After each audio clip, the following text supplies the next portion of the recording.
il est préférable pour vous de draguer avec Telegram. Si tu as déjà une vie de couple que tu n'as pas envie de gâcher et que quand même tu veux t'amuser, je te conseille d'utiliser Telegram. Là au moins, tes messages, tu es sûr que tu peux les supprimer. Voilà, entre parenthèses. Mais ne trompez pas vos copines, soyez fidèles.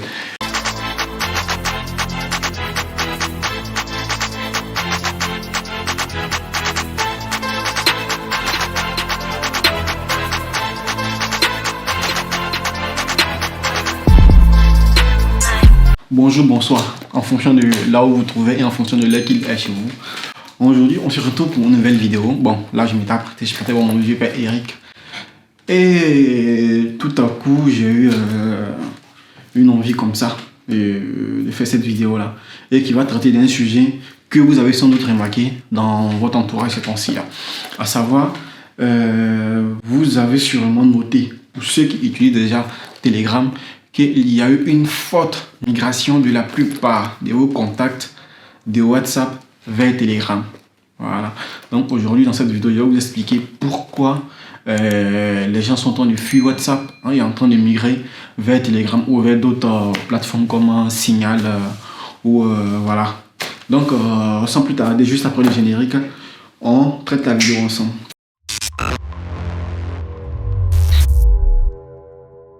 Donc, comme ça, WhatsApp a décidé de mettre à jour ses politiques de confidentialité. Qui dit politique de confidentialité dit politique de protection de données, dit politique de sauvegarde des data, de vos conversations, de vos photos, de vos vocaux que vous échangez sur WhatsApp avec vos différents contacts. Donc, qu'est-ce qui a changé dans cette nouvelle politique de confidentialité? Ce qui a changé dans cette nouvelle politique de confidentialité, c'est que WhatsApp, désormais, a décidé de vouloir faire migrer les données de WhatsApp vers Facebook. Pour ceux qui ne le savent pas, je vous rappelle brièvement, Facebook a racheté WhatsApp en 2013 ou 2014, par là, je ne sais pas trop. Voilà, donc de toute façon, je vais vous afficher la date exacte ici après mes recherches. Donc, Facebook, après avoir racheté WhatsApp, avait comme pour objectif vouloir se faire de l'argent. Comme toute entreprise, l'objectif, lorsqu'on acquiert un nouveau marché, c'est de pouvoir effectivement profiter de ce marché-là. Mais le problème avec WhatsApp est que WhatsApp, en quelque sorte, ne génère aucun revenu pour Facebook. Voilà. Donc, quelles sont les différentes méthodes qui peuvent, par exemple, permettre à une application de rémunérer son créateur? La plupart des applications comment on appelle ça, dont nous utilisons dans nos téléphones, notamment les applications de téléchargement de musique et autres, si vous remarquez bien, il y a toujours une version premium et une version gratuite. Maintenant, la version gratuite, pourquoi elle est gratuite? Elle est gratuite tout simplement parce que cette version-là est remplie de publicités. Tu vois, donc à 2-3 clics, tu vois qu'il y a une publicité qui apparaît. Et c'est grâce à cette publicité-là que les créateurs de l'application arrivent à se faire de l'argent. Maintenant, pour pouvoir enlever ces publicités-là, qu'est-ce qu'ils proposent? Ils proposent une version premium. Et cette version premium, c'est tout simplement une version payante où l'utilisateur va payer et en fonction de son paiement, il va pouvoir maintenant bénéficier de l'application sans les publicités et autres. Donc, c'est les deux manières entre guillemets, de pouvoir se faire de l'argent avec une application. Or, si vous remarquez bien, WhatsApp a un service totalement gratuit. WhatsApp a toujours été gratuit. Deux, à l'intérieur de WhatsApp, il n'y a pas de publicité, il n'y a pas de placement de publicité. Donc, pour Facebook, il n'y a aucun moyen de se faire de l'argent avec WhatsApp. Même s'il existe 2 milliards d'utilisateurs de WhatsApp, 200 millions d'utilisateurs de WhatsApp, Facebook n'a aucun moyen de pouvoir se faire de l'argent avec WhatsApp. Donc, c'est qui gêne un peu. Parce que Facebook, pour pouvoir acheter WhatsApp, comme vous le saviez, a dépensé des milliards, 22 milliards ou un truc de ce genre-là. Tu vois, donc, il va falloir rentabiliser cet investissement qui a été fait. Et vu que l'investissement qui a été fait en quelque sorte est en train d'être perdu par Facebook, donc c'est pourquoi ils ont décidé de faire ce nouveau mise à jour qui permet entre autres à Facebook d'avoir accès à tous vos données WhatsApp. Qui dit données WhatsApp dit comment on appelle ça, vos habitudes, les mots que vous échangez couramment. Si quelqu'un a par exemple l'habitude d'écrire des phrases du genre j'aime pas les fruits, j'aime pas les fruits, j'aime pas les fruits, automatiquement, Facebook sera à mesure de savoir que ce dernier-là, il n'aime pas les fruits. Donc, s'il n'aime pas les fruits, quel est l'intérêt de Facebook de savoir qu'une personne n'aime pas les fruits, par exemple? Okay. Donc, prenons l'exemple très simple. Facebook sait que toi, en tant qu'utilisateur, tu n'aimes pas les fruits. Donc, qu'est-ce qu'il fait? Facebook va prendre cette habitude-là, c'est-à-dire quoi? Le fait de savoir que tu n'aimes pas les fruits, Facebook va prendre cela comme une information et vendre ça aux sociétés qui viennent auprès de Facebook pour acheter les informations sur les habitudes des consommateurs pour pouvoir ensuite mieux cibler ces consommateurs-là. Donc, si Facebook sait que toi, tu n'aimes pas les fruits et qu'il y a une entreprise, par exemple, qui commercialise des fruits, qui vient vers Facebook, qui dit qu'on est intéressé par des personnes qui aiment beaucoup les fruits, automatiquement, Facebook ne va pas vendre tes données à cette entreprise-là parce qu'ils savent que cette entreprise-là ne pourra pas se faire de l'argent avec toi parce que toi, de toute façon, tu n'aimes pas les fruits. Mais par contre, si tu es quelqu'un qui aime beaucoup la viande, qui est carnivore, tout et tout, voilà. Donc, Facebook peut vendre cela auprès des entreprises qui commercialisent, par exemple, la viande.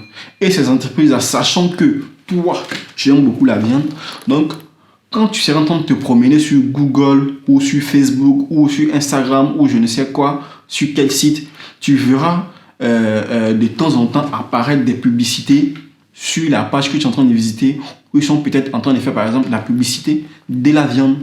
Pourquoi? Comment ils savent que tu aimes la viande? Parce que tout simplement dans tes conversations WhatsApp, Facebook a réussi à prendre ces données-là et à les vendre à ces entreprises. Donc c'est là que la chose devient chelou en fait. Parce que je prends le cas par exemple de quelqu'un par exemple qui est homophobe. Voilà, je prends le cas de quelqu'un qui est par exemple comme ça. Si tu as l'habitude d'échanger des paroles qui vont à l'encontre de ces derniers-là, Facebook va savoir automatiquement que toi, tu es quelqu'un qui est comme ça. Donc, du coup, tu es catalogué, tu vois. Donc, si un demain, par exemple, tu dois aller chercher un boulot, tu dois aller demander un visa ou tu dois rentrer dans un travail où nous tous on sait aujourd'hui, l'Union européenne veille à ce que chaque être humain puisse vivre librement, chaque être humain puisse vivre selon sa foi, selon ses orientations, tout. Tu vois. Maintenant, toi, étant déjà catalogué comme je vais éviter de prononcer le mot pour ne pas que la vidéo soit censurée. Voilà, toi étant déjà catalogué comme quelqu'un qui n'aime pas ces derniers-là, de façon automatique, lorsque tu vas faire ta demande, l'entreprise saura que nous nous trouvons en face de quelqu'un qui n'aime pas ces gens les derniers. Donc, par conséquent, l'entreprise peut décider de ne pas t'embaucher dans leur société. Et là, un peu la liberté d'expression est en train de disparaître, tu vois. Donc, c'est ce qui a amené la plupart des différents utilisateurs à fuir et migrer vers des applications alternatives comme Telegram. Telegram, je vous explique rapidement. Moi, j'utilise Telegram, ça fait des années et j'avoue que j'adore Telegram. Bah, j'adore Telegram, mais seulement que les gens ne connaissent pas forcément. Donc, du coup, voilà, la plateforme n'est pas trop saturée. Quels sont les avantages de Telegram entre autres? D'abord, vous le savez tous que dans les groupes WhatsApp, lorsque tu crées un groupe WhatsApp, tu vas te confronter à un problème qui est la limitation du nombre de participants.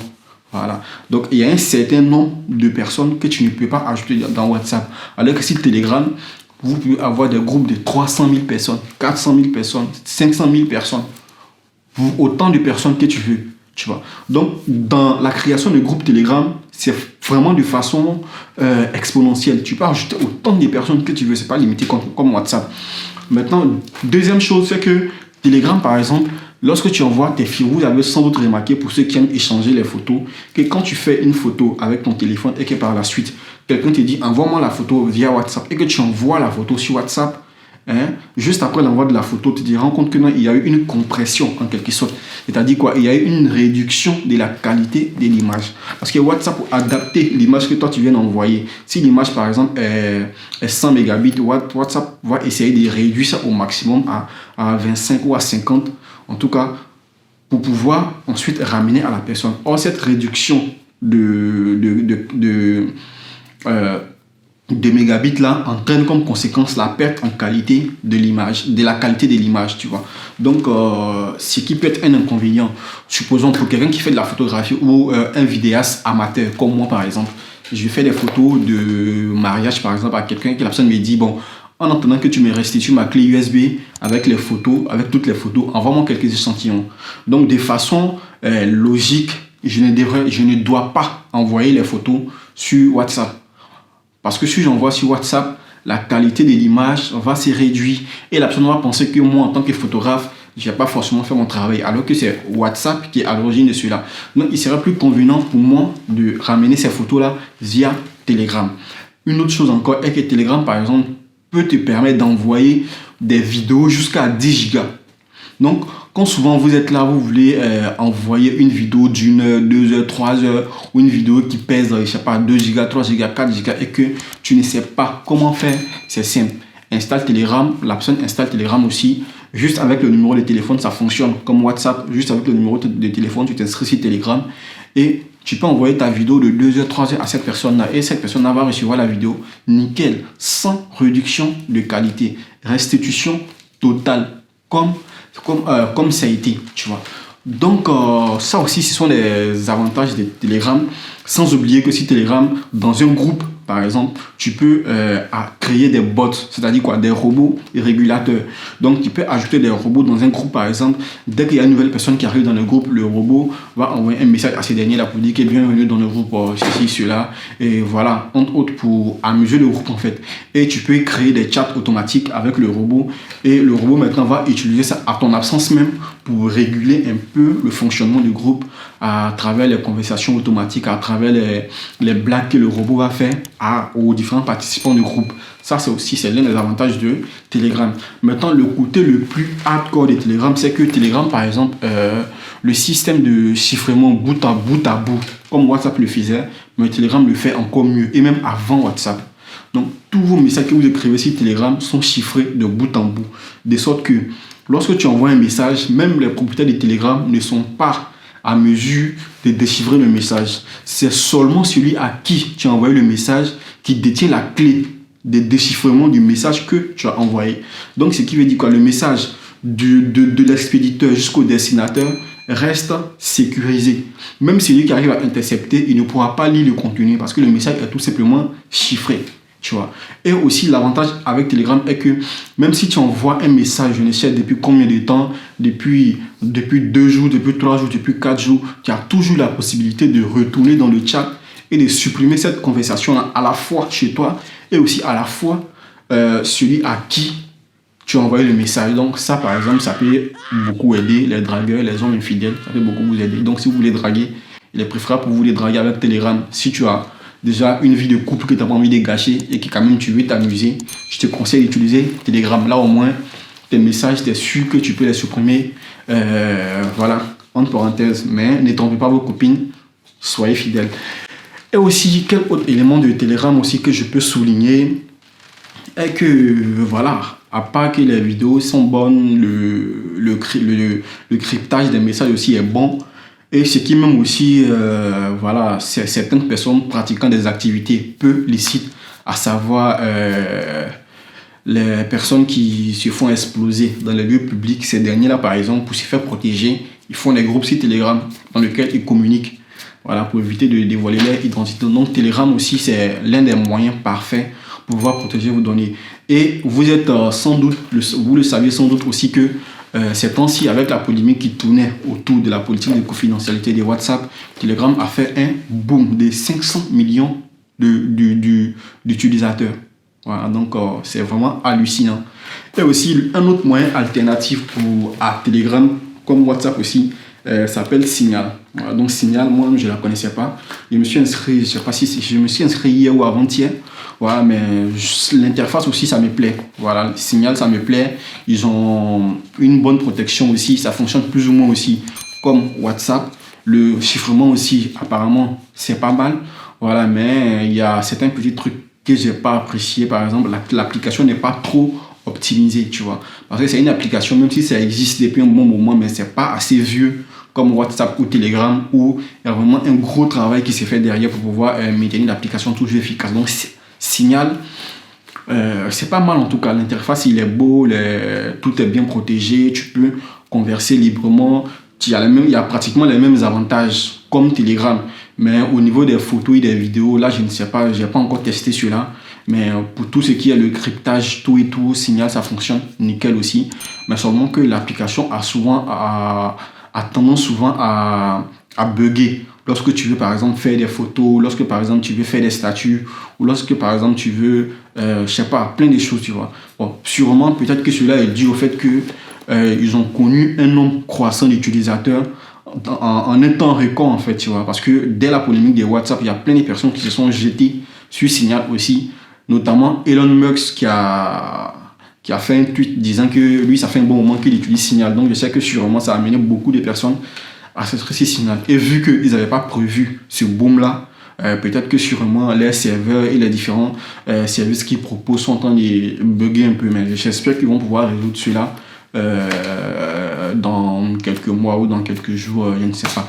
Bref, donc le but de cette vidéo, c'était pour pouvoir vous faire un peu le tour des horizons de ces différentes applications-là.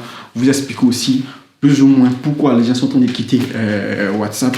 Et aussi vous donner le choix de choisir entre WhatsApp, Telegram. Soit vous acceptez la politique de confidentialité de WhatsApp, ou soit vous ne l'acceptez pas. Dans ce cas, WhatsApp vous supprime votre compte. C'est la partie que je n'ai pas appréciée en fait. C'est comme si WhatsApp nous oblige à utiliser les produits. Parce que les conditions disent quoi?